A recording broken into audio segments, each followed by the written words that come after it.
most people here in the United States are not aware of it or haven't thought very carefully about it because it doesn't seem to matter to us. I think this is getting to be so serious that we are reaching a cathartic moment, and I do think it's started. Monetary policy, let's just look at the numbers first. M2 growth peaked at 27% in 2020 and has been slowing ever since. It hit 4.1% in August. We believe it is closing in or might be below 3% on a year-over-year basis in September, which doesn't leave a lot of room for growth or inflation unless velocity is really picking up, the rate at which money turns over. And we're in an environment where we do not believe velocity is picking up. If anything, I think individuals and businesses are becoming more concerned and are spending less freely. If you look at M2 also, you'll see that it actually peaked in March. Now, this is very unusual to see sequential declines in money. We have not gotten back above that March peak, and we may not get back above it the way that Fed policy is going. And I think I'd like to build the case a little more here that the Fed is probably making a mistake. I say probably because I have to from a compliance point of view, but I really do believe the Fed is making a mistake. Reflecting a little bit more on the Jackson Hole speech that Chairman Powell gave in late August, we've come to recognize that Chairman Powell really does think he is the reincarnation of Chairman Volcker, that we need him to take a sledgehammer to inflation, much like Volcker did. History has treated Chairman Volcker very kindly. He did turn the tide on inflation. Now, what he did, though, was he turned a tide that had been building for 15 years. It started in 1964 with the Vietnam War and with the Great Society. So many social programs started at that time under President Johnson. And for 15 years, fiscal and monetary policy pretty much went rogue as we look at history. Even after shocks to the system like the oil embargo and the stimulus that came about because of it, both monetary and fiscal policy, we never saw the kind of slowdown in monetary and fiscal policy that we're seeing right now. Federal spending is still down 14% on a year-over-year basis. You never saw a decline in fiscal policy spending in the 70s. Monetary policy seemed to be on automatic pilot back then. The dollar was getting crushed toward the end of the 70s, adding to the inflationary fire.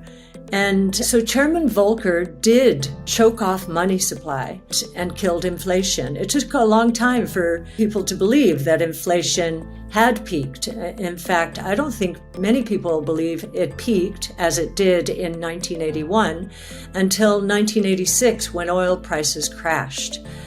So the inflation expectations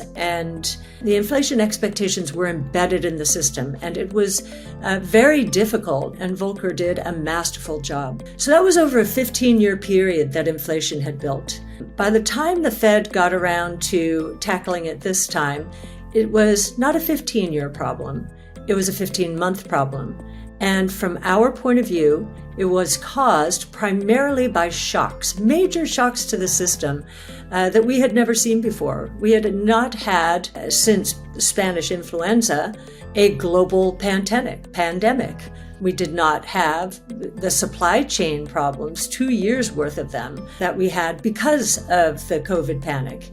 And then, of course, we had another shock to top those off, and that was Russia's invasion of Ukraine. So these are shocks to the system. This was not a period of embedding inflation expectations, and yet Chairman Powell is taking a sledgehammer that is actually bigger, much bigger. It's at least 6 times bigger right now and could be 8 to 10 times bigger if the Fed does raise the Fed funds rate another 75 basis points on November 2nd. And what do I mean by that? Well, Chairman Volcker was dealing with double-digit interest rates from 10% to 20%.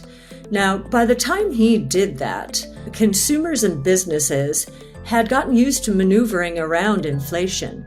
So while that sounds shocking, going from 10 to 20%, and it did have some shock value, it wasn't the same as what we're experiencing today with Chairman Powell and the Fed. Today, we've gone from 0.25% on the Fed funds rate to 3.25, which is a 13-fold increase, not a two-fold increase. Now, many people, I was interviewed by someone the other day and said, oh yeah, but that was such a low base. There's no comparison. In fact, that makes this even more dramatic. That's what's so interesting. People dismiss this way of thinking about it, saying the base was so low, and it had been really since 2008 and 9, because we were in a terrible crisis then. It took a long time to get out of it. And so we did not have inflation expectations built into the system. I really don't believe at all. And yet, Chairman Powell is behaving as though what's going on today with inflation is much worse than what Volcker inherited. Starting from a low base is really shocking the system, especially given how long interest rates have been low. Question the premise of those who say, oh, this is so different, it's such a low base. That's the whole point, it's a low base. 13 times. If they raise Fed funds rate another 75 basis points, this will be a 16-fold increase compared to Volcker's 2-fold increase. Now, we have been expecting serious ramifications, financial and other ramifications, because of this monetary policy. We've gotten the first one, but most people here in the United States are not aware of it or haven't thought very carefully about it because it doesn't seem to matter to us. But I was in the UK around the time it had its near Lehman moment. Near Lehman moment means the financial system implosion. And that was just about 10 days ago. What do we mean by that? Well, there is something called LDI, liability-driven investing, and it's where pension funds match their liabilities with assets.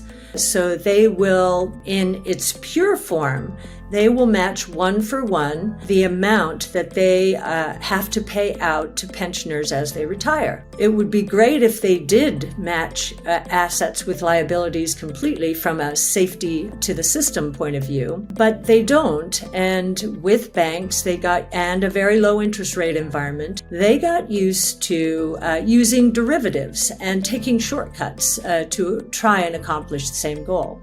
And after a very long period of very low interest rates, I heard someone say the other day, and we were talking about this LDI crisis in the UK, that the reason it's so serious is pension fund sponsors were beginning to think, and banks were beginning to think, that interest rates would stay very low for a very long time, for as far as the eye could see. And that assumption was built into the kind of derivative activity they were doing. No one expected a sharp increase in interest rates. Well, once that happened, pensions began getting margin calls, and they couldn't meet them.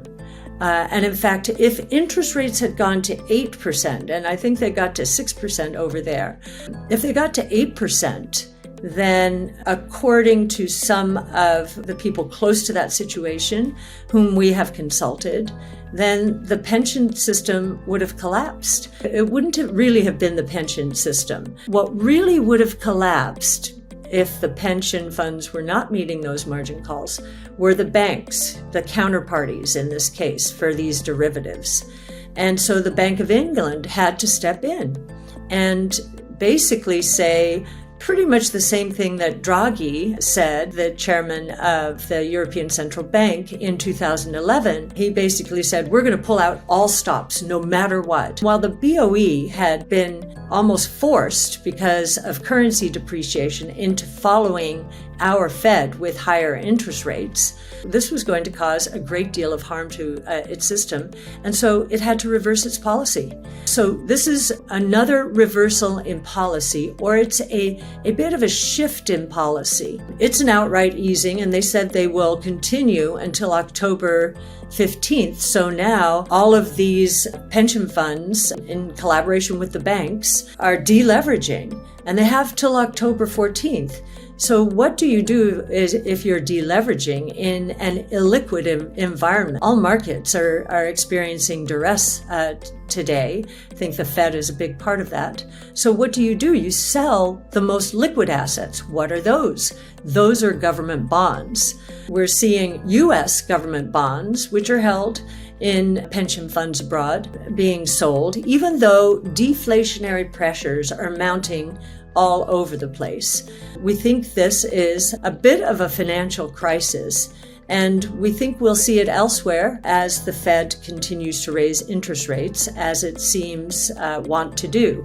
Certainly this week was full of speeches from all the Fed members reminding everyone that they're going to take interest rates up until we get to 2% inflation. So we'll see what happens on October 14th. By that time, I think they will have been deleveraged and will be past the maximum pressure associated with this. We're seeing other changes. We've seen China intervene to limit the weakening of the yuan. We've seen Japan doing the same. Now, what is that? What are they doing when they do that?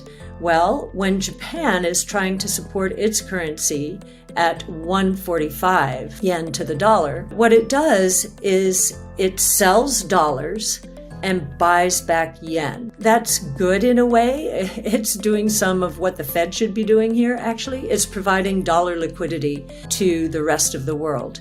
China is doing the same thing. And so we'll see what happens from here. I think this is getting to be so serious that we are reaching a cathartic moment, and I do think it started with the guilt trip. The Fed has acknowledged that there are international ramifications to what it is doing, but it is thinking first and foremost about the U.S. This reminds me a lot of the early 80s, and what happened in the early 80s. There were two accords, the Louvre Accord and the Plaza Accord, where the Treasury ministers around the world all agreed to sell dollars to limit the deflationary impact on the rest of the world. And when I say deflationary impact, there are countries, sure, their currencies are falling apart, so their inflation rate they look like they're in hyperinflation or heading in that direction. They are being strangled by dollar-denominated debt that they cannot service. And so this ends up being quite a deflationary situation longer term. We're wondering what in the U.S. is the weak link. Is it our pensions? We don't know. We know there are LDI strategies in the United States. They're not as leveraged as we understand, but one never knows. If not that, what are some of the weak links that we're seeing? We've been worrying about auto credit for a while now, and now we have more reason to. Yesterday, we got the Manheim Used Car Index. It's a value index, pricing effectively. It dropped another 3% plus. It was 4% plus decline last month. And so what we have now is the year-over-year increase has gone from 54% in April of 21 to minus 0.1. So there you go, Fed. There's some indication that there's another indication deflation is in the system. That index peaked in January and is now down 14% just since January. It's declining at more than a 20% rate. Now, why is this important? Well, a lot of auto paper out there makes assumptions, or the investors make assumptions about the residual values of cars. And those residual values have been going up, maybe not as much as the used car index, but they have been firm. If we're right, the used car price index is going to collapse here. Why? Well, many people bought cars during COVID because they wanted to avoid mass transit. Under normal conditions, they didn't need that car. Nonetheless, they were quite happy to see used car prices going up with the thought that when the coast is clear, they would sell back into the market, into the used car market. And as I mentioned, used car prices were up 54% on a year-over-year basis at one point. Now they're flat to down. And now dealers who were paying too much for used cars are sitting on losses, and they are going to have to disgorge those inventories because inventories cost money to carry, especially as interest rates are going up. So they're going to be forced to sell, and we believe that's already happening. There's about $1 trillion of auto paper. Now, this won't be a systemic risk, but because auto paper was the best performing paper during 08-09, this is going to be quite a surprise to a number of investors. What's another weak link in the United States? Well, corporations have a lot of debt. Why do they have a lot of debt? Well, they've been catering to short-term shareholders who want them to buy back shares and don't mind that they're leveraging up to do so, or they want them to pay dividends and don't mind that they're leveraging up, becoming more indebted. Well, this is becoming a big problem for certain sectors of the economy that are in the throes of disruption, both cyclical and secular. And I think the retail sector is one of those. We remain astonished at the inventory buildup taking place out there. And the way we're looking at this now from a deflationary point of view, and we think that's the bigger risk now out there, is the pipeline is full of deflationary indicators, starting from commodities, and we'll get into that in a moment. But at the end of the pipeline, downstream, at the consumer level, retailers are awash in inventories. And the latest one, pretty provocative, is Nike. And Nike is both a retailer, but it mostly sells to retail. Nike's inventories, well, first of all, its global sales were up 3% in this last quarter. Its inventories increased 44%, and that's an August quarter. There were already telltale signs that the consumer was weakening. Its North American inventories were up 68%, and the inventories in transit, mostly from Asia, were up, so they're on ships, were up 85%. So you know what's going to happen. In order to clear the shelves, Nike is going to have to cut prices, and retailers will as well. And we believe this is just a microcosm of a much broader problem out there. And we think we'll see it in full force this holiday season. So you should look for and demand bargain basement pricing this holiday season. November 2nd, they're going to increase, they're saying, pretty unanimously, 75 basis points. So we took a look at the data for the last month because the Fed is saying that it's data-driven. So if it's data-driven, let's do that. If you look at the data, 80s, 90s, 2000s, you'll see that inflation came down during times when the economy was very strong. Why? It's because of productivity. Productivity growth is a byproduct, and a critical byproduct, and an anti-inflationary byproduct of good, strong recoveries. So let's go to the commodity prices. Again, data-driven Fed, are you listening? So we'll start with from their peaks. We've got the gold price down 17%, copper down 30%, lumber down 73%. Think about that. Housing is collapsing. Iron ore down 45%. Infrastructure around the world has run into trouble, especially China. Corn down 17%. Silver down 29%. DRAM prices, which are chips, semiconductors, down 46%. The Baltic Freight Index down 48%. That's an indicator of supply chain issues. The Baltic Freight Dry Index, which is just for dry goods, down 65%.